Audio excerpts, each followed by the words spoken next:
Hey, welcome back to the Heavy Sweater Podcast. My name is John King. Episode 4. We've made it. It's been a whole month of doing this thing now, and that's actually crazy. I planned this for like almost a year before I had eventually gotten into it, and it's flown by.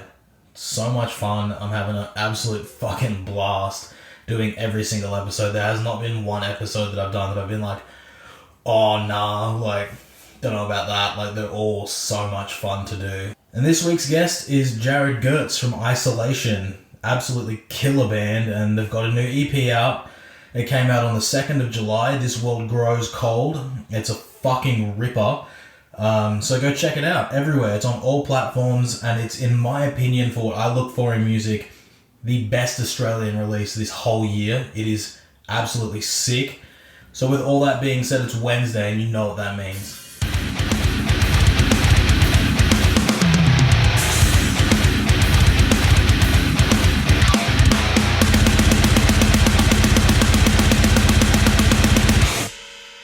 So no talking. So what do you want for the intro and the outro? You can say ever what you want. Yeah.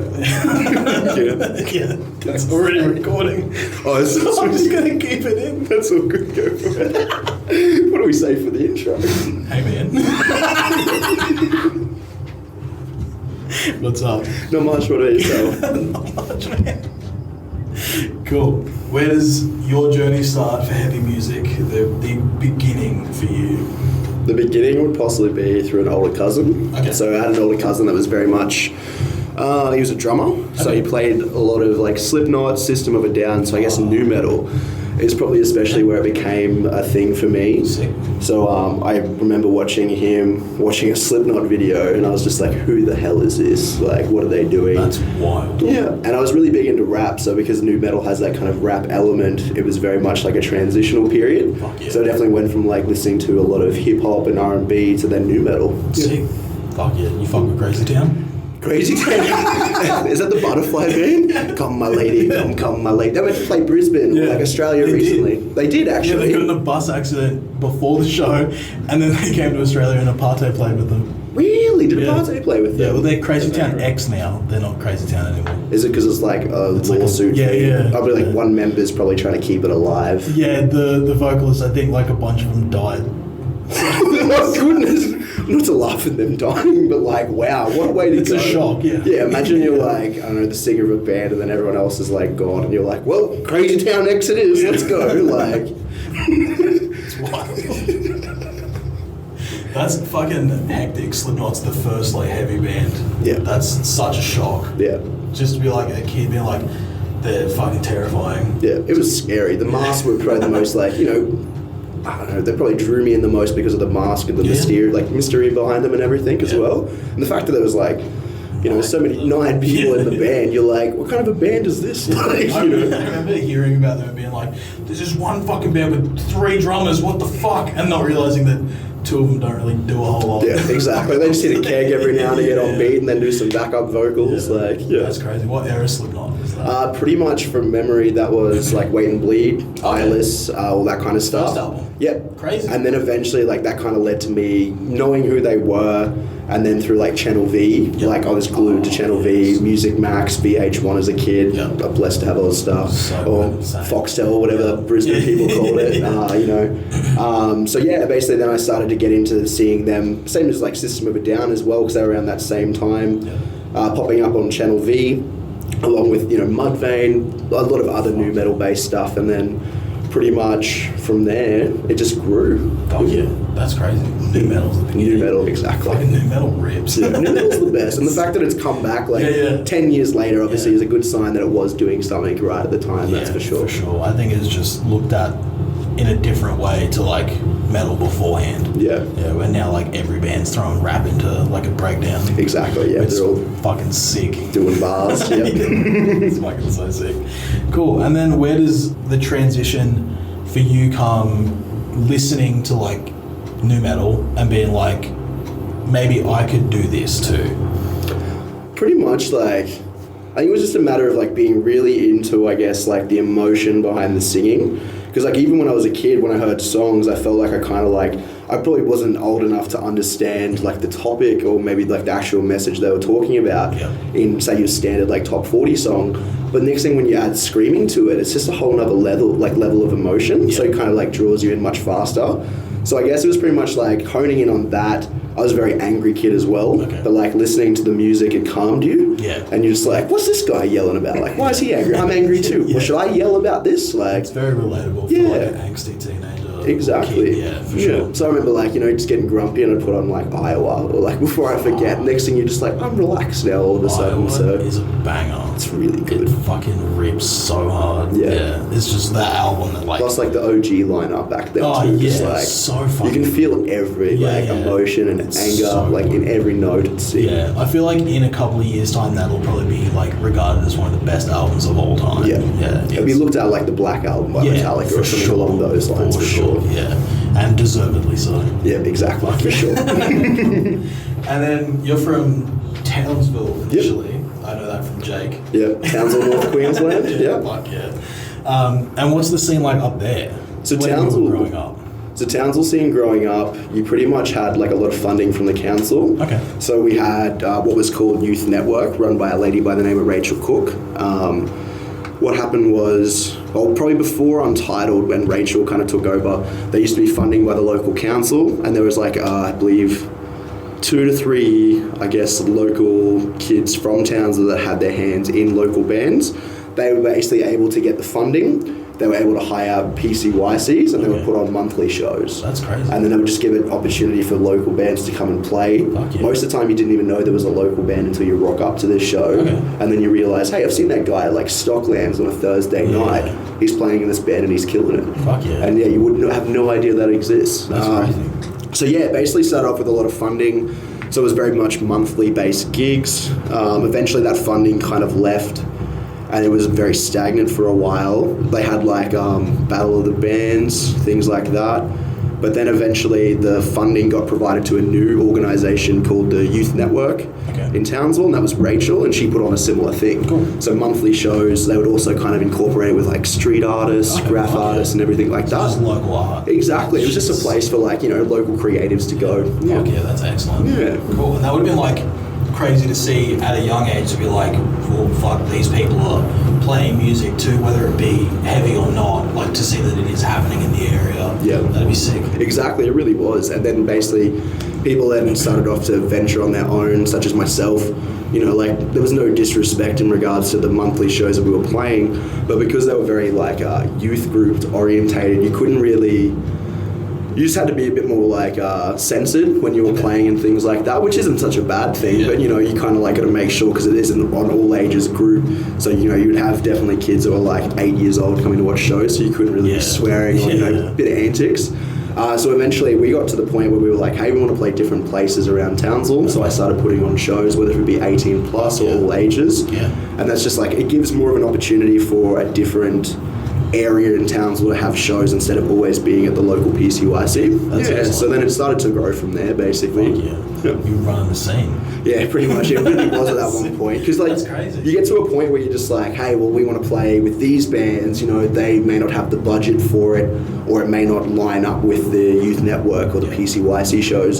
So there was a place called Garbutt Warriors Soccer Club, and like, it was just a venue in the middle of nowhere. And it was pretty much a big soccer field around it. Inside, you just had all these like, I don't know, like awards for the soccer team and everything like that. People's names up there because I've obviously done like the 20-year grind at the soccer club. And then twice a month we'd rock up and just put holes in the floor by stomping around. And like legit that happened. So eventually my bond and everything like that, you know, goes back into the venue to pay for that kind of stuff, which is fully understandable because they actually gave us an opportunity to go continuously play there. And even if I wasn't booking stuff, he'd call me and be like, oh, do you want to have a booking this month? And he'd keep stuff aside because he knew Fridays and Saturdays were the way to go. And then I used to serve him when I was working at BWS, so we'd always just yarn and be like, hey, have you got this date? And he's like, yep. Sick. Book it in. So it goes from there. And then we had like local sound guys and stuff like that come in and do sound for the shows as well. So it was a very big community DIY basis. That's crazy. Hustling. Exactly, you gotta hustle. Yeah, fuck yeah. That would have helped a lot, like, for now. Everything you guys are doing now, just being like, you know, you've got to put in the work to get the results. it was definitely all like, how would you call it, like a learning curve. And it was just a matter of like, you know, learning all of that stuff through trial and error, and eventually now even still putting into place for the bands today, like booking shows, you know, trying to manage ourselves and everything like that, because it's so much easier that way. Like it would be easier to have somebody else manage us, but at the same time, if you do it internally, you know exactly what you want, you know what the boys want, so like you can kind of put it into play that way. By use, for use. Yeah, your best intention. That's first. it. Yeah. Fuck yeah. For us, by you, FUBU. You know, exactly. That's sick.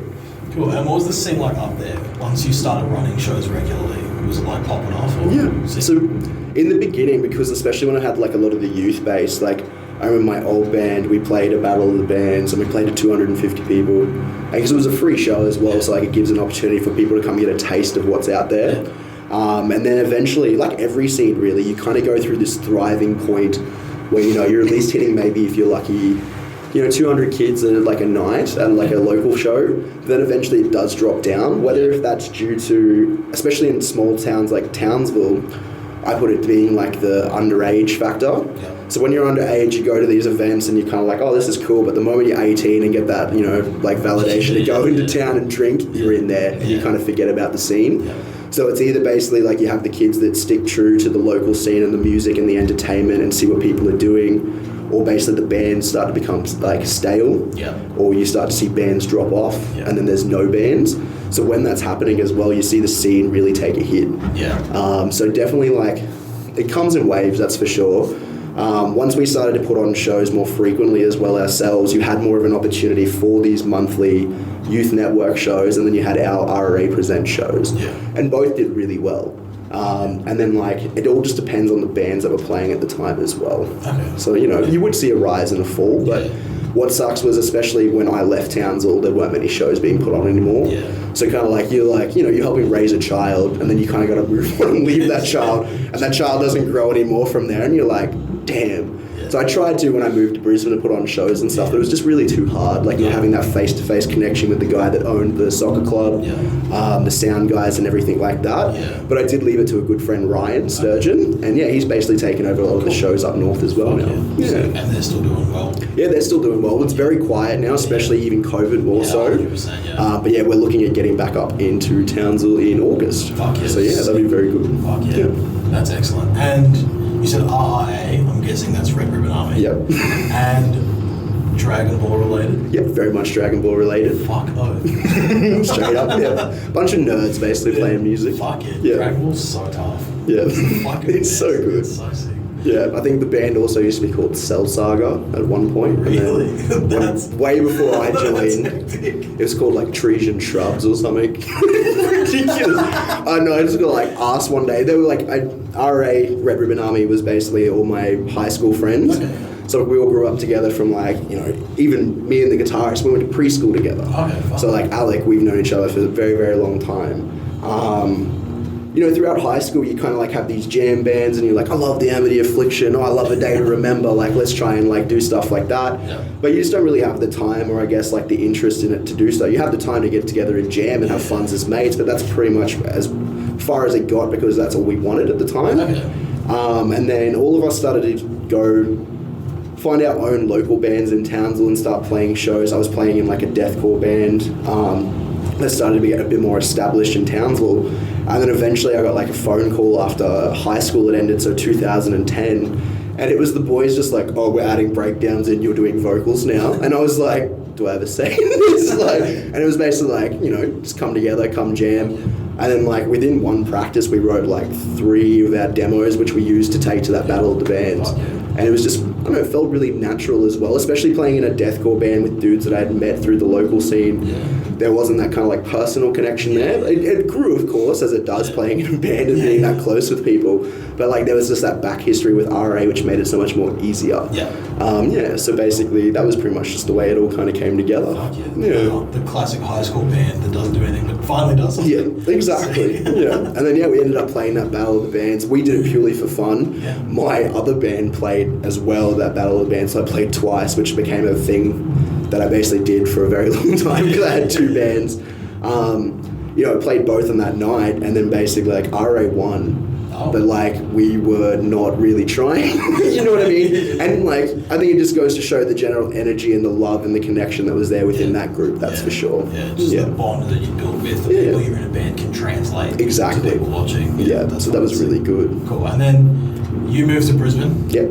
Was it just you or the whole Red Ribbon Army band? Me and Red Ribbon Army moved down together. So it started with, there was always talk about, because we played a lot of shows up north. We did the North Queensland touring circuit, which is mostly like Cairns, Townsville, Mackay. You come down to Rocky and Gladstone, and then you start to make your way into the Sunshine Coast.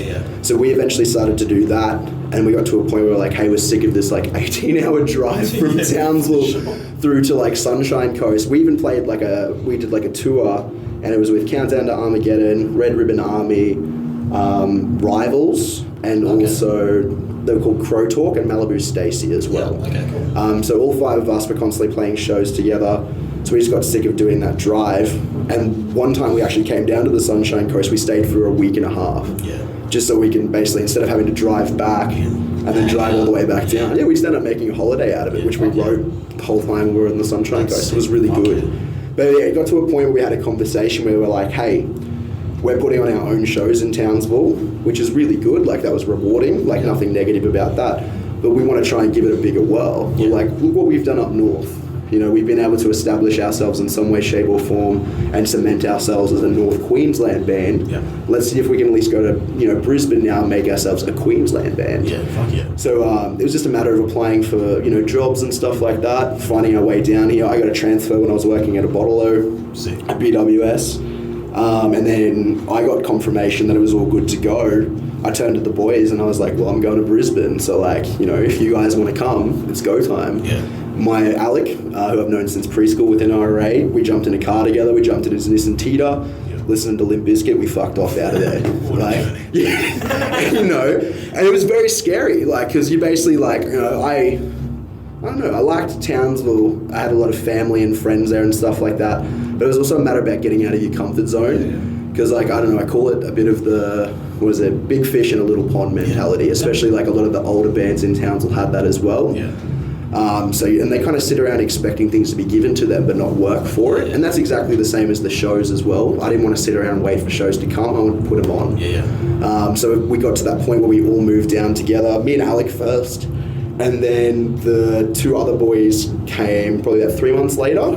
And then we lost our drummer Dion before that move because he wanted to focus on uni and art. And we were constantly having conversations with him where it's like, hey bro, you need to pick up a little bit more. We want to do this more seriously. But I could see that he was torn between wanting to go further into his art, which he's had art before music. So, for me to kind of be like, don't worry about art, just worry about drums is a bit crushing. You know what I mean? For me to be like, forget your dream. Work on my dream. So, eventually when we left Brisbane, he was like, I'm still going to move to Brisbane, but I'm not going to do the band. And I was like, that's all good. We ended up knowing Rangi from all of our touring circuits, who now plays in Barbarossa and Pandemic. So Rangi joined up with RRA. And then we eventually moved down. We finished recording a 5-track EP with Dan Field and also ourselves as well. We pretty much produced it. And then after that, I think just the shock of moving to Brisbane kind of weighed down on everyone. When you come from Townsville where it's such a small place and you make your own fun and you move to Brisbane and there's all these different opportunities and ways that you can make fun or have fun as well, it gets overwhelming. So you kind of lose focus on what your main goal is and then you just get overwhelmed by everything around you. So nobody in RA has ever said, I don't like you, or I don't want to do this anymore. We just silently kind of fell off. Yeah, exactly. And we put out our release Idealism, which never got played live, and then basically just fizzled out. As it happens. But we got to play a lot of sick shows when we moved down to Brisbane. We played with Saviour, which was a big band that was a big influence for Red Ribbon Army growing up. So Ocean Grove as well. Confession, which was really cool, for the classic Australian moshcore. But it just didn't seem to happen, but it's what happens really. And you just want to make your next band.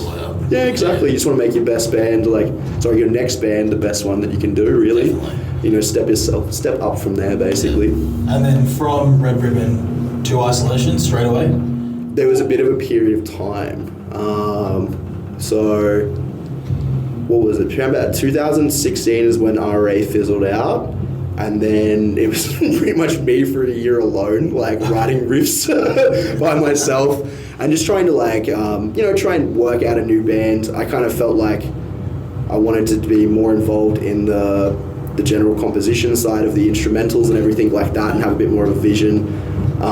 So I mostly focused on that. So I stopped doing vocals for a very long time. Oh, not really a long time, probably about a year and a half, just to focus on playing guitar again and picking up that skill. Because I played guitar all throughout high school, but I was just always around better guitarists. So I was like, hey, I'm just going to do this screaming thing. So, that basically that ended up happening. And then I started getting heavily into Kublai Khan. And I saw Ashley post on some, local Brisbane band group, like looking for a vocalist that, Kublai Khan Varials. And I was like, hey, I like both of those bands. And it was very much out of my comfort zone. Like, as I said, like, I don't really, like, especially when you're joining a new band with new people, it is kind of like that breaking the ice and getting to know each other. And in music, personalities can be pretty big sometimes as well. So it gets a bit like daunting. Yeah. But I sent out a message and I said, hey, like, I'm interested in what you're doing at the moment. I like these bands. Like, here's like me playing a live video with one of my previous bands as well. And he liked it, invited me along. Next thing you know, I'm meeting him and we're recording vocals on Prophet of Doom demo. Like, going from there. And it was really good. And like, I guess that's something that like I would even suggest to people as well out there. If you have been in a band previously and you want to continue doing it, take that risk and meet new people. Yeah, you know what I mean? If not, yeah, exactly. If you didn't, we wouldn't be like, doing what we love now, which is so great. If not, we'd probably be sitting there and being like, dang, I wish I gave that opportunity a shot. Be a very bitter person. Exactly. And that's how I felt like in that sense with like RA, especially like moving your life, putting a lot of blood, sweat and tears into a record that then gets put out, but you're not giving it the full promotional or release push that you like, feel it deserves. And then you're not backing it up live with tours and stuff like that. Not to say there was bitterness, but there was more like disappointment. And there was disappointment within myself. I felt that disappointment towards my band members. I felt that they probably felt the same about me, you know what I mean? And then it gets to a point where you're like, hey, I want to give this a better shot. Like, I moved my life to fucking do the damn thing. Let's fucking do it. So like, no mucking around. And that's pretty much my attitude for Isolation since day one. Definitely. It's just like, we're here to do the thing. Don't waste time. That separates the people that want it to the people that say they want it. It really does. There's a drastic difference in those two things. You can say, I like playing music, I want to be in a band all day long, but how much are you going to put behind it to be in a band and make it work? Because not everybody gets along all the time, not everybody agrees on the same things all the time, and some people just need to be reminded of commitment. So it's like, it definitely like shows the work you guys put into everything you do with Isolation, and without that fizzling out and seeing lack of motivation at the end of Red Ribbon Army wouldn't be so like in control of Isolation now. Yeah, exactly. Yeah, and that's pretty much how it's always like, tried to be. I know even Ash, like, he was in a previous band as well. So that's something that me and him both bonded about. I think he left his other band just for like musical differences. I think he wanted to go a certain way and they wanted to stay the same way that they were going. Just perfectly fine. Bands find that formula and they want to keep rolling with it. It is very risky sometimes, taking risks. But yeah, we both basically, kind of bonded over the experience that we've had with our previous bands, and that we just want to, do the damn thing and do it better than we ever have before. Fuck yeah, that's sick. That's the good shit. Exactly. It's like you kind of like, I think when bands first start off, they're kind of like making everything up as they go, so you kind of like making the expectation for yourself up as you go. Whereas if you come in the door, like, with that mentality and you're like, hey, this is what I want, then it's going to be cemented from day one, which is good. Fuck yeah, that's so sick. And like cementing it, it's always been the same thing. Because listening to the first EP to This World Grows Cold, they're very, like, you can tell it's the same vision the entire time. Whether like the music's a little different and the vocals are a little different, the lyrics are a little different, you can tell that it's still the same project, like the same core moving forward, which is excellent.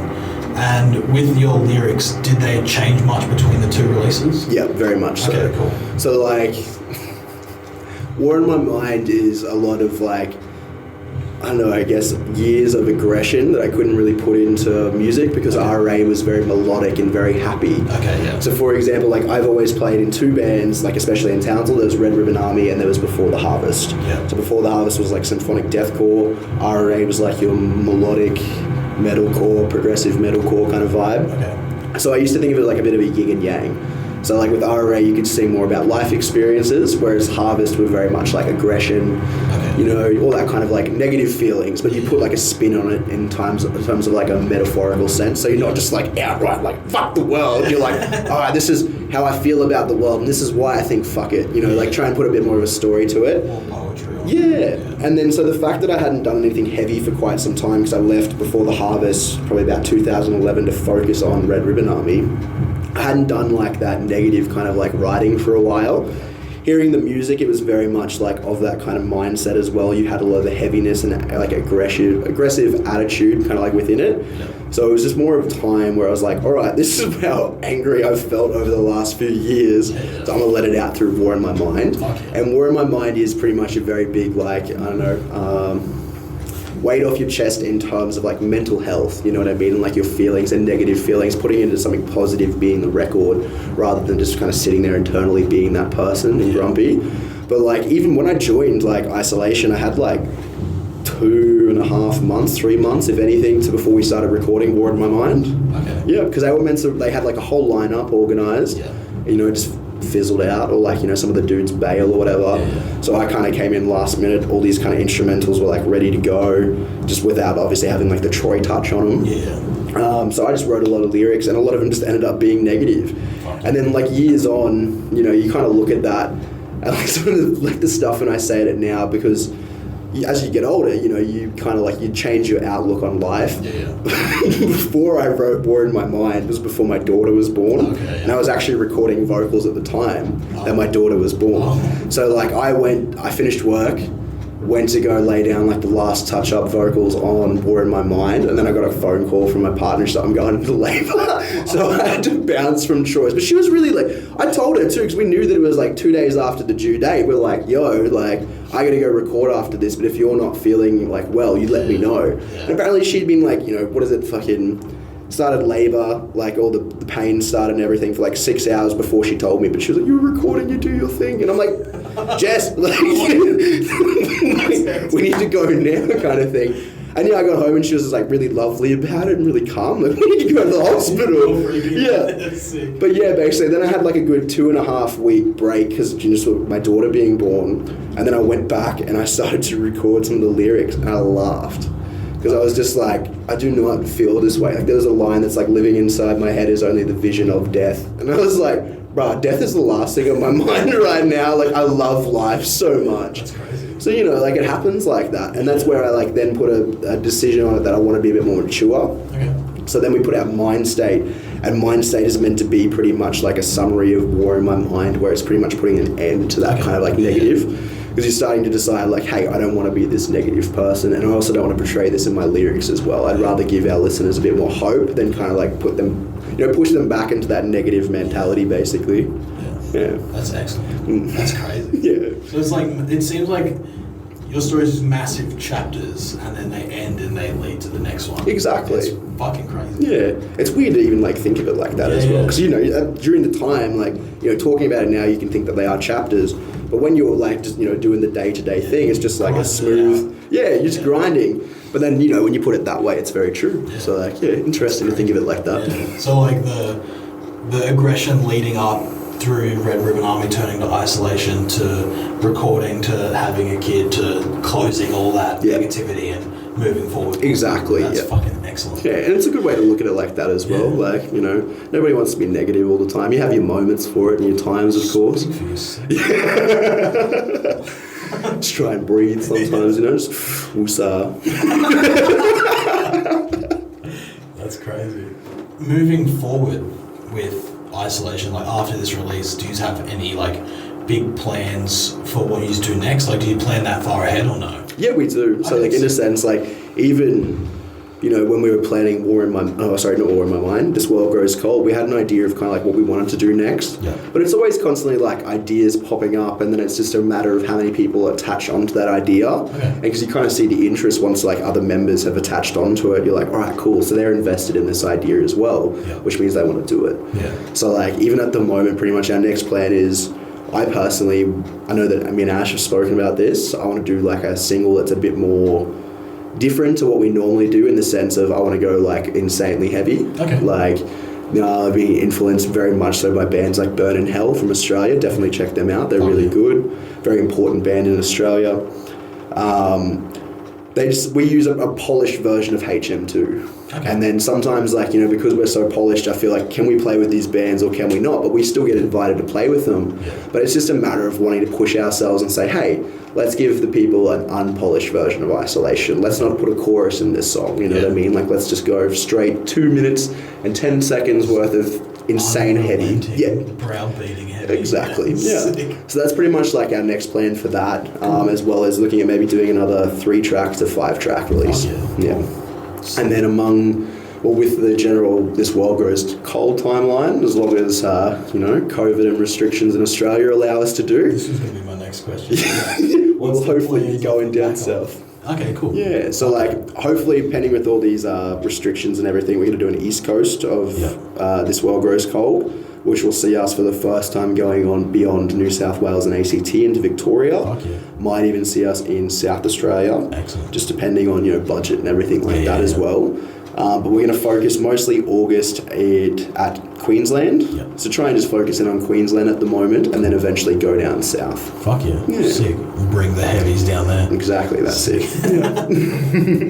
We had the show planned in Sydney, in New South Wales. I can't remember if it was Sydney or... It was Sydney? Yeah, Sydney. Okay, Sydney City, so... Oh, which venue? What was it called? The Burdekin Hotel. Okay, which is actually like a weird omen for me because I'm like originally from like, you know, near the Burdekin River and stuff like that. So it felt really special at the time to get offered a show at the Burdekin Hotel. So moving into New South Wales and then Victoria, South Australia, hopefully, that's fucking sick. And the goal is to just be the band that slugs it out through the country. Exactly, that's it. Because once again, like even, you know, bands that are in very fortunate locations such as Brisbane, Sydney, etc., even some of them get that bit of the, you know, big fish in a little pond mentality where they want to sit and wait for things to happen. But if we all did that in life, we'd be waiting a long time, wouldn't we? Sure, yeah. So, you know, that's just not the attitude to sit around and wait for stuff.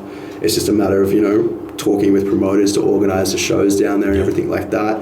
We've been very lucky enough to be working with BMT. His name's Brendan. And he's been helping us out heaps with these shows. He gave us the Sydney show, and then from there it's just a matter of like, hey, we want to do this, and he's like, well, you know, I can see that you guys want to do this. There's not many other bands that do.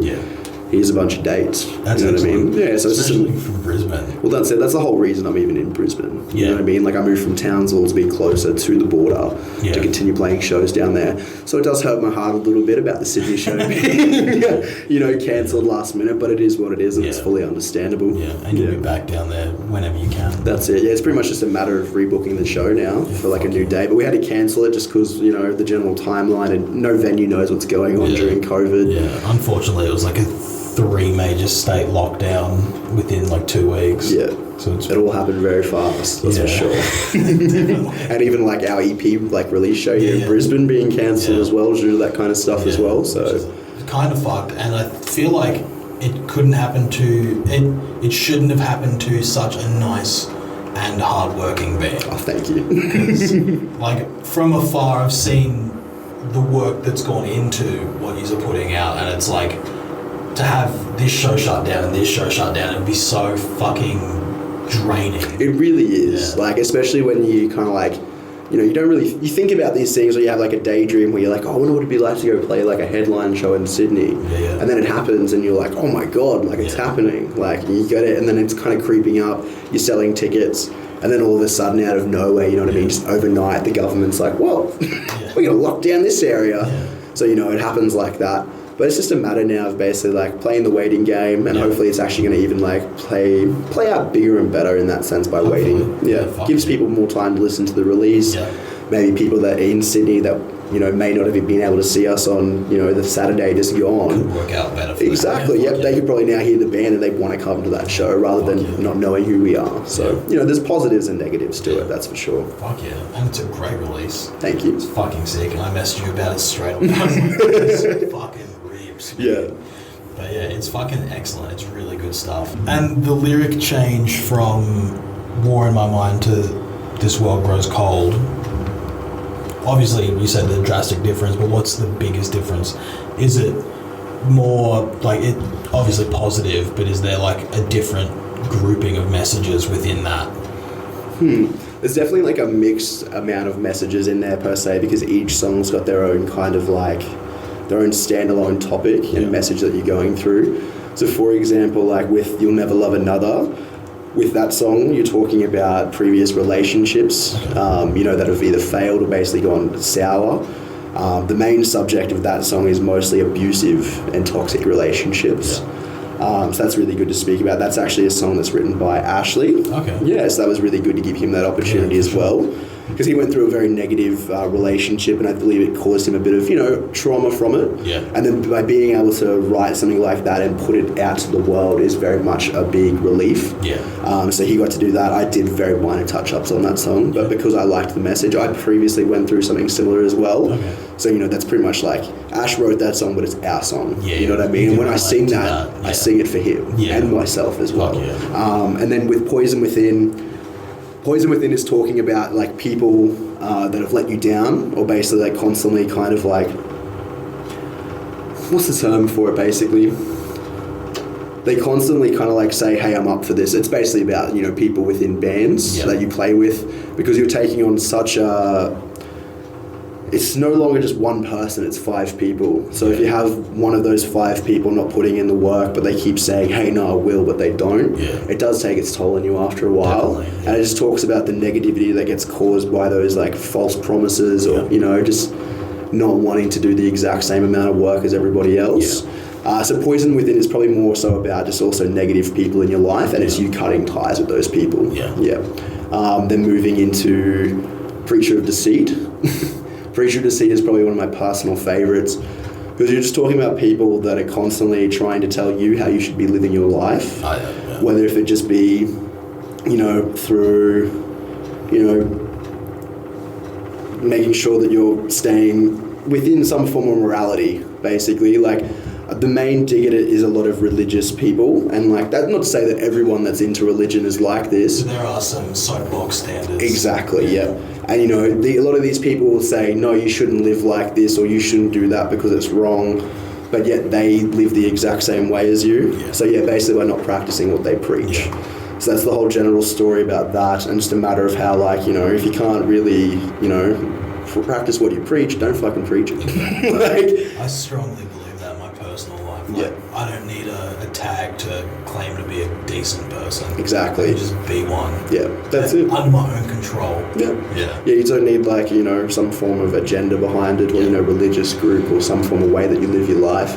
It's like everyone wants to be happy at the end of the day, so it's like, let them go be them.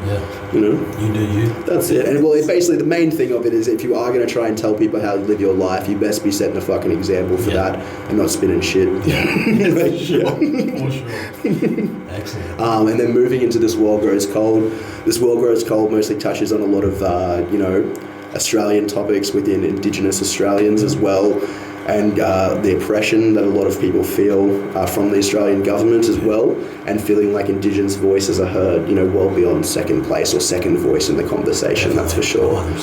So that's why I really love that song and that message as well, especially the maturity of talking about that, and just the feeling that no matter what you do to try and change the circumstances of the general, situation, it's just not changing because you just don't have the power to do so.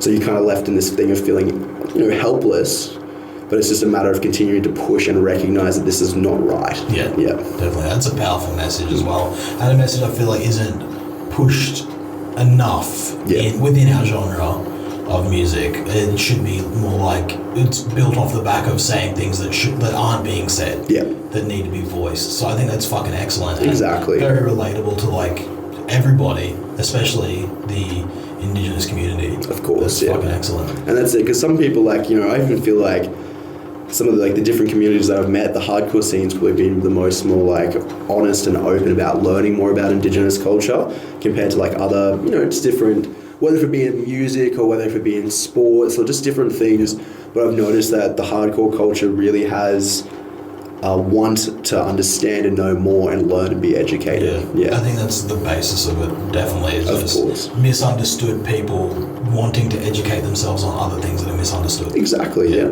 And it just makes the world a better place, you know what I mean? Definitely. And like, if, you know, you can learn something from me, I want to learn something from you. Yeah. And that's just how it should be. It should never be a one-sided conversation, that's for sure. every day. Exactly. 100%. Yeah. Fuck yeah. Or in isolation's case, anime every day. Because, you know... I fucking back that. That's it. Straight up back The that. negative mental attitude. That's right, that's gone now because I had a kid and everything. Yeah. Over. Done. Now you watch Disney movies. That Frozen. Constantly. What a banger. Respect. Oh, too much Frozen. Some would say. That's funny as fuck. Yeah. Cool. Right, and now one band I want to talk to you about in particular because you pulled me up on it, and you know where I'm going straight away. Underrated as fuck, in my opinion. Yep. The fucking Murder Dolls. The motherfucking Murder Dolls. Yeah. Mr. Wednesday 13, Joey Jordanson, whatever the other guy's names The were. guy from Static X that allegedly had sex with a minor. Oh, really? Yeah. Was he in Murder Dolls as well? The original guitar player, yeah. And then he got kicked out, and then AC Slade joined with Eric Griffin and Ben Graves, a rib. That's right, yeah. Hectic. Full blown. I didn't realise that about Static X guy. Yeah. Yeah. Yeah, I know everything. Yeah. Because, like, fully, like, I guess, like, my love for Murder Dolls comes from, like, Slipknot. Yeah. There's, like, you know, listening to Slipknot, you have 9 dudes that are also doing their own different things creatively outside of Slipknot. Yeah. So I got heavily into Stone Sour because of Corey Taylor and my connection to him and his lyrics. Fuck yeah. Also then Jim Root's guitar playing within Stone Sour and being able to see such, like, a beautiful transition between his, like, heavier side of music writing, and then there's like this nice, like, rockier, more soulful, but it's still heavy at the same time. And then Joey Jordanson, basically with, you know, Murder Dolls. Yeah. You know, finding out about that and just the fact that he played guitar as well, and he did a bit of singing, and I was like, this guy's a freak. Like, he can do it all. And I was like, that means, like, doesn't mean that you just have to play one instrument and, like, you know, be sick at it. Like, you can go across all and be, like, multi-instrumentalist. Yeah. Like, so it was just insane to see. But yeah, just that vibe as well. I guess it was another kind of, like, shocking factor. So instead of being, like, intrigued by these masks, I'm like, these dudes are rocking leather and they're killing it. Like, and skirts and exactly. stockings and shit. Yeah, because I did have a bit of, like, a soft spot growing up for some hair metal and stuff. Like, you know, not Steel Panther. What are they, like, Poison and stuff like that as well. Yeah, exactly. Like, my parents, like, listened to a lot of that stuff growing up, so I heard it. So looking at, you know, Poison, all those hair metal bands, and then looking at Murder Dolls, it was basically just like a big fuck you to that kind of, like, hair and glam kind of industry, but it's like, hey, we're going to do this but darker. Yeah. And I think I really liked that. Yeah. The fact that, like, a lot of their lyrics as well were really, like, they're smartly written, you know what I mean? Like, you listen to it and you hear, like Grave Robbing USA and stuff like that. Like, they're singing a song about going around digging up corpses, and, you know, I don't have to finish the rest of it, but you know what they're doing. But it's like, who thinks of that? You know what I mean? Wednesday 13. Yeah. And, like, you know, so it's just amazing. And then even, like, their cover of, like, White Wedding and stuff like that as well. Yeah. But yeah, I copped a lot of shit from my dad listening to that album religiously as a kid. Same. Yeah. what would you get? Marilyn Manson. A lot of slurs. Yeah. What was it? He's like, die, teenage mutant, prom queen, scum, or something like that. And I was just like, bro, where'd you come up with this? Like, you could probably actually write lyrics for these guys now. Like, but, you know, like, I cop, like, he wasn't like being, like, negative or anything like that, but he was just like, if this is the kind of music you're into, like, you know, that's what you're into. I was very negative because my parent is, at this stage, 76 years old. Oh, really? Yeah. He's a full-blown old boy. Yeah. Loves country music. Yeah. And hates that I listen to metal. Yeah. It's always been a phase. And I'm like, hey, I'm almost 27, but it's not a phase. It's like, this is pretty damn long phase. I've been going pretty long with this. Yeah. But he's supportive. He came to my first show. Oh, that's really good. That's what all matters at the end of the day as well. He was like, don't know what that cunt's saying, but you did good. And I was Exactly. like, I didn't. Yeah. I know I didn't. That's my parents showing my music to people. They're like, this is my son's band. Like, I don't know what you're saying, but it's good. Yeah. And I'm just like, yeah. So did the Joey Jordison being in 2 bands, like, sort of inspire the okayness of being in 2 bands? I would say so in a sense. Like, I would have much preferred, especially now as I've gotten older, if I was to be in two bands today, they would have to be, like, one would have to be doing vocals, the other one would probably be playing guitar or bass. Yeah. But I would try and ideally push them to be different genres in a sense, you know. There's no point making an Isolation 2.0. Exactly. It's like, why would you split half your time and focus on Isolation and then mini Isolation? Yeah. It's like, you know, so it's just a matter of like, if that was the case, it would have to be another instrument for sure. I meant back in like Red Ribbon. Oh, back in Red Ribbon. Yeah. Oh yeah, pretty much. Like, that was more so like, I was kind of like forced into it.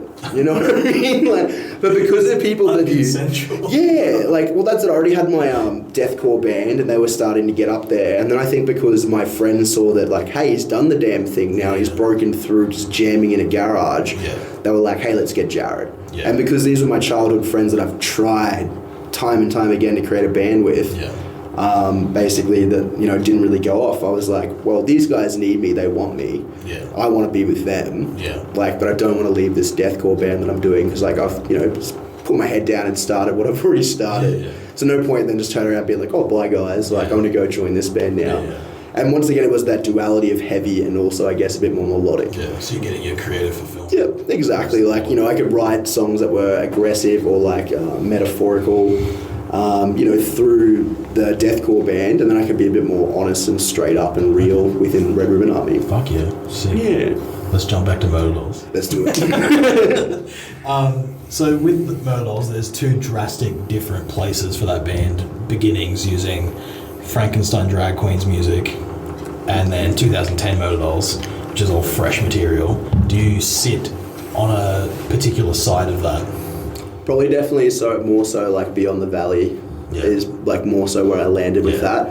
Prior to Murder Dolls, I was listening to a bit more of like Wednesday 13 stuff, like Home Sweet Homicide, I think was a song.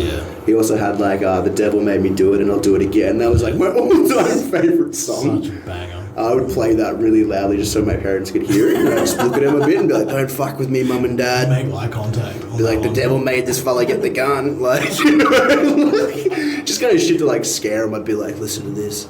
I'm a bad man. So, to fuck with me, mum and dad. And then I had, like, that I'm there drinking, like, Pepsi Max out of a Coca-Cola glass or something. Just like, badass. But yeah, definitely more so Beyond the Valley. Was more so where I landed with Murder Dolls and kind of stayed as well. Did go back to a few of it and everything like that, but are you more so on the other side, are you? I love the first album. Yeah. I think it's great. Yeah, just because it's like, that's more of what Wednesday 13 ended up becoming, because I frothed Wednesday 13's solo stuff. And then listening like that, all of that stuff's from his beginnings before Joey. Yeah. And like just the weirdness of like Grave Robbing the USA and like Die My Bride. Yeah. And like just cooked. Love Twist, at First Fry. Yeah, Twist My Sister. Just like the most cooked lyrics of all time. Yeah. Just, I love that shit. As a kid being like, this is so fucked up and nobody else likes it. I think this is sick. Yeah. It's just like the best thing to me. I swear, like, especially within my friends group, like, I think Murder Dolls was a little bit too out there in a sense, like, for a lot of people. I was very much alone listening to Murder Dolls. Yeah. And especially in, like, North Queensland, that sucked. Yeah. And if I probably had a crew and a posse with me, we'd be dressing up in leather and skirts. In North Queensland. Like, we would be the bestest of friends. Fuck out. There'd be like another Dark Cell-based band. Like, it would just be you and me. Like, it'd be called like Grave Robbing Australia or something. Like, you know, pay homage to it. Grave Rob AUS. AUS. A combo of fucking hardcore and straight up weird Murder Dolls music. Let's see. Well, being from North Queensland, I can assume that not everybody's the biggest heavy metal fan. Yeah. Would that be the case? Very much so. Like, it's definitely got a small market there for it. It has grown because, like, as the genre has grown over time as well. You know, like, you have a lot of people doing it really well. Like, Bring Me the Horizon. Like, I believe even like you and Marcel previously were talking about Linkin Park. Yeah. Basically, kind of like being that stepping stone for a lot of bands, especially because it was more like radio friendly, a bit more heavy metal Bring Me the rock. Horizon are definitely that band. They are now the new Linkin Park. If you look at it, everything kind of eventually goes through a timeline, you know what I mean? Like, look at new metal coming back. Even, like, War of My Mind was a very new metal-y, like, you know, based with hardcore. Whereas, like, even there's still some of that on the new record as well, and This World Grows Cold. I froth one part in particular. In This World Grows Cold, the song, This World Has a Place for You. The rhythm on that fucks me up. It's very hardcore sounding. It's cool, hey? It touches my soul. I'm just like... It needs, like, one of those... You know how, like, in the other, like, hardcore bands they do, like, that stop and it's like, swoop, and, like, it drops? Like, it feels like it needed, like, one of those in that sense. But, the moment that kind of, like, lined up, like, lyrically, I was like, that's fucking sick. It punches so hard. Because, like, I don't know personally, like, if you've gone through and have you written much lyrics for songs before? So, like, my personal general process is, like, I'll listen to the song, go off and write, and then once I have, like, the lyrics in place, I'll start to read them across, like, the song, and I'll kind of flow it. And the moment that landed in place the way that it did, I was like, that's something special. And 100%. As long as little pieces fall in place like that, the rest of the song can be pretty easy. I think, like, the longest song that took me to write lyrically on that whole release was probably Preacher of Deceit. It was just a matter of making sure that I wanted to fully express myself and get that message out across, like, correctly as well.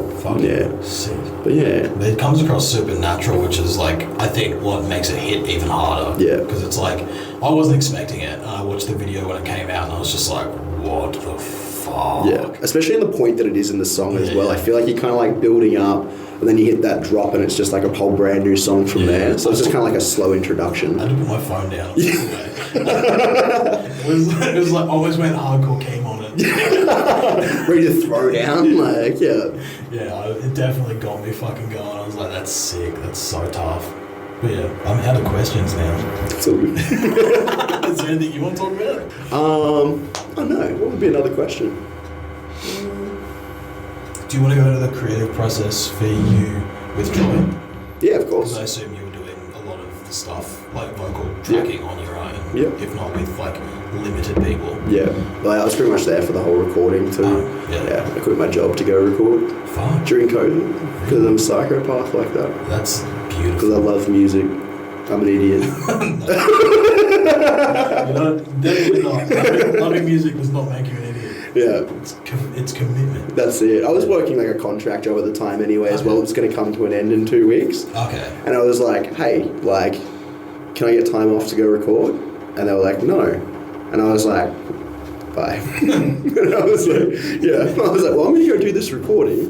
Like, you know, because that's it. Especially after, like, you know, you got COVID. I lost a job before COVID as well. When COVID hit.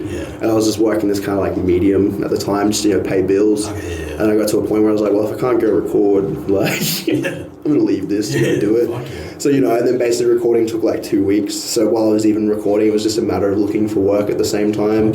So when the boys would be, like, tracking guitars, I'd just be on Seek, like, looking for work. I'm like, this is, like, the true rock star life. Like, quit your job, do what you love, but, you know, stress to find work to go back to. In the other room, myself playing motocross games.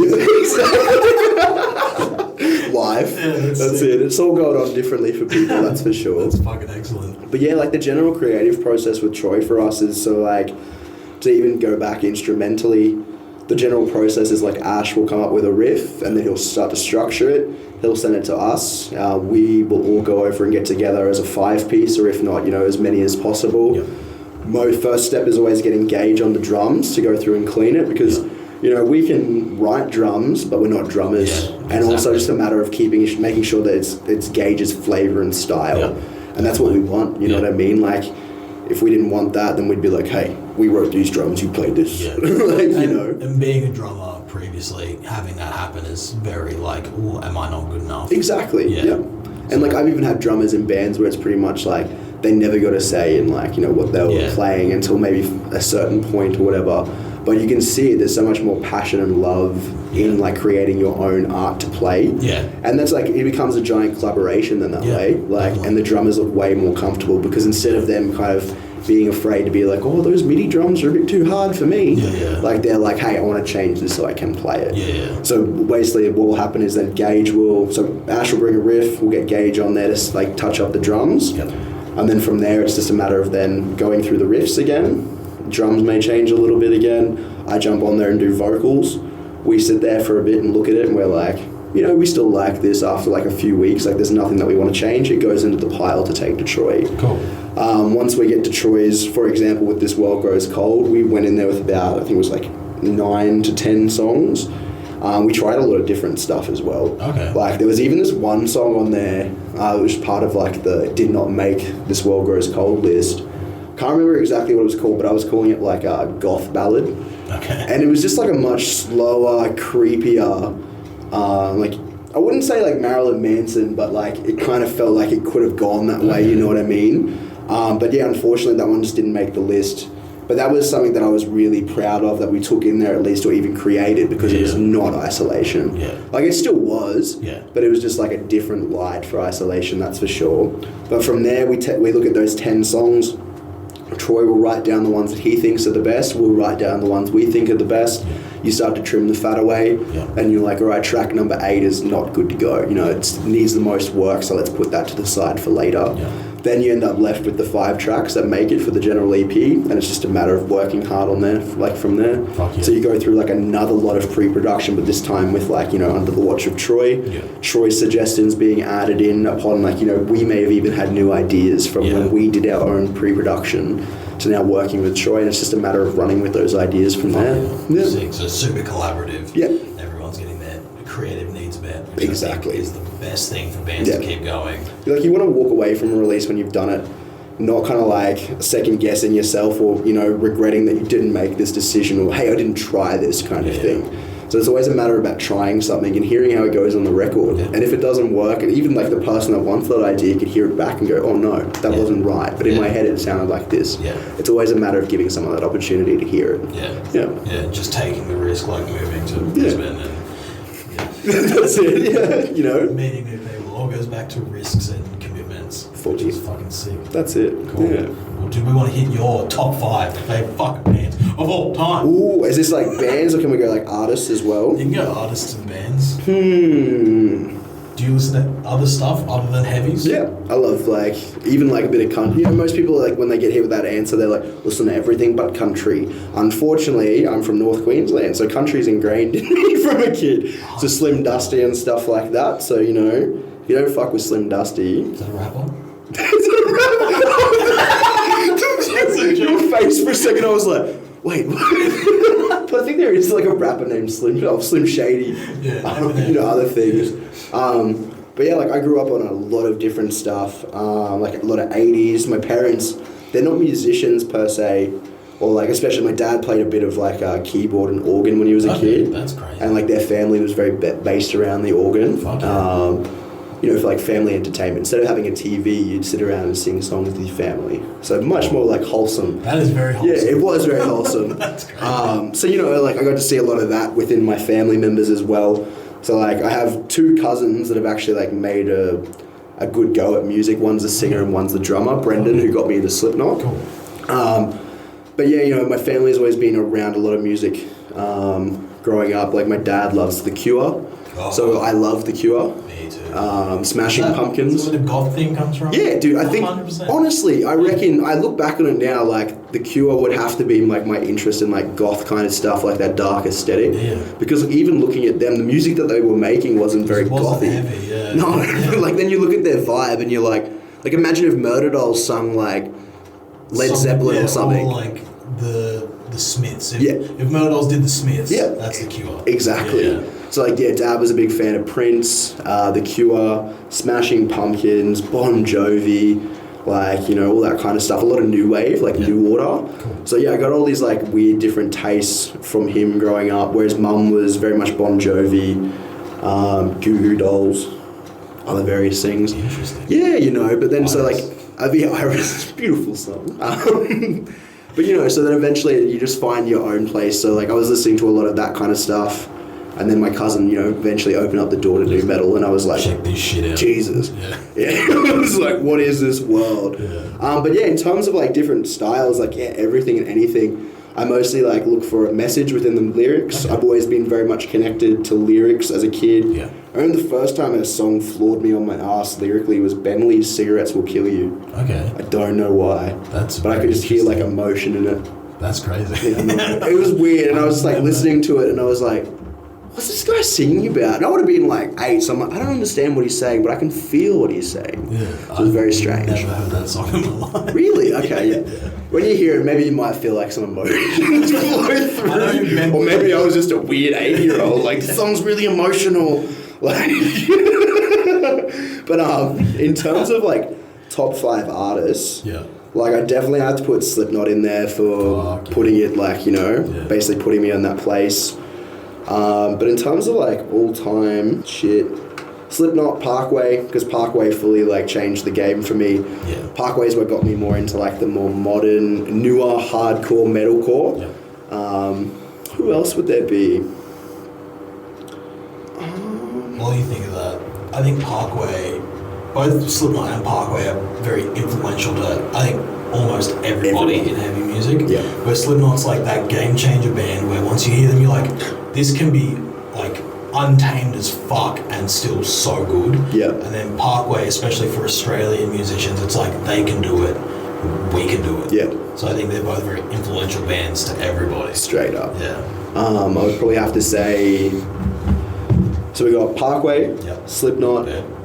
I would have to definitely say Carpathian as well, because year 12 for me, just being like, you know, like, bro, I'm about to leave school and go into this big bad world. That was in my, like, AirPods every day, on the AirPods, whatever, speakers at the time. Probably Skull Candies. Bro, I was using, like, Virgin Flight ones, hey, like, whenever I had a family member fly, I was like, give me some of them cheap headsets, I'll use them for 6 months until they break, and I'm like, who's going on a Virgin flight again? Like, so I definitely have to say as well Carpathian for that reason, especially being more sort of like a hardcore sound, getting me into that. Suicide Silence, because they definitely changed the game for me in terms of like the deathcore. Yeah. Like I went home every day trying to imitate Mitch Luckier. Like it was going out of fashion. And then, in terms of the last band, I'd probably, well, not band, but I'd have to say Notorious B.I.G. Fuck yeah. Yeah, just because he was a big dude, and I was always being a big dude. Same. Sex appeal, he's got confidence. I'm like, man, he's doing it for the big fellas. He's doing it for the thick boys. So thick boy nation. Yeah, Biggie all the way. So, I'd have to go Slipknot for bringing me in, Parkway for kind of like, you know, pushing it up again, Carpathian for showing me a different style, Suicide Silence for just being like deathcore kings, and Notorious B.I.G. for just being badass as always. Big sick. Papa. Yeah. He loves the way you call him that. That's it, exactly. Yeah. Cool, man. Well, check out This World Grows Cold everywhere. And Isolation going anywhere they can. Thank you. Fuck yeah. Sick, man. Thank Check out Shokan 2021. Shithouse. There we go. Episode 4 done. Jarryd is an absolute legend. Such a nice guy and spreading great messages in his lyrics. And I also froth that he and I have a shared love for gothic looking bands. Like I said in the intro, This World Grows Cold is everywhere. Go check that out if you haven't already. Also go check out Isolation on all their social media platforms at IsolationHC. Support your local bands and your local scene. For now, I'll see you next week on the Heavy Sweater Podcast. Bye.